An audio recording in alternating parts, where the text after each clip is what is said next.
നമുക്കിപ്പോൾ കെയർ ഹോമിലുള്ള ജോലികൾ നമുക്കറിയാം. UK ഒരുപാട് കെയർ ഹോമിനൊക്കെ പിള്ളേർ പോകുന്നുണ്ട് ജോലി കിട്ടാനായിട്ട്. അതുപോലെ നാട്ടിൽ നിന്ന് 12-22 ലക്ഷം കൊടുത്തിട്ട് UK കെയർ ഹോമിനായിട്ട് പോകുന്നു, കെയർ ഹോമിൽ പോകുന്നുണ്ട്. അപ്പോൾ ഇവിടെ അതുപോലെ തന്നെ കെയർ ഹോമിൽ ഒരുപാട് വേക്കൻസികളാണ്. അപ്പൂപ്പന്മാരും അമ്മൂമ്മമാരും അതുപോലെ കെയർ കിട്ടേണ്ടവരൊക്കെ വളരെ കഷ്ടപ്പെടുകയാണ്, കാരണം ആൾക്കാരില്ലാത്തതുകൊണ്ട്.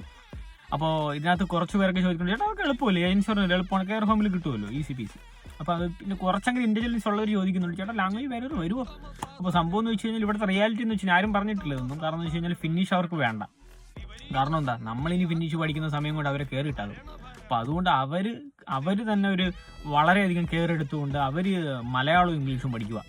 കാരണം അങ്ങനെയെങ്കിൽ മാത്രമേ അവർക്ക് ഇനിയിപ്പോൾ ഒരു കെയർ ഹോമിൽ ആളെ കിട്ടത്തുള്ളൂ. കാരണം അവർ മലയാളം പഠിച്ച് തീർന്നാൽ മാത്രമല്ലേ പുതിയ ആളെ എടുക്കാൻ പറ്റത്തുള്ളൂ. അപ്പോൾ അതിൻ്റെ ഒരു വിഷയമുണ്ട്. അതുകൊണ്ട് അവരിരുന്ന് മലയാളം പഠിക്കുക, നമ്മൾ ഫിനിഷ് പഠിക്കേണ്ട കാര്യമൊന്നുമില്ല. കാരണം അവർ 60-70 വയസ്സായ അവർക്ക് നല്ല പച്ചവെള്ളം പോലെ മലയാളം അറിയാം. അപ്പോൾ അതുകൊണ്ട് ലാംഗ്വേജ് ബാരിയറൊന്നുമില്ല കെയർ ഹോമിൽ ജോലി കിട്ടാനായിട്ട്.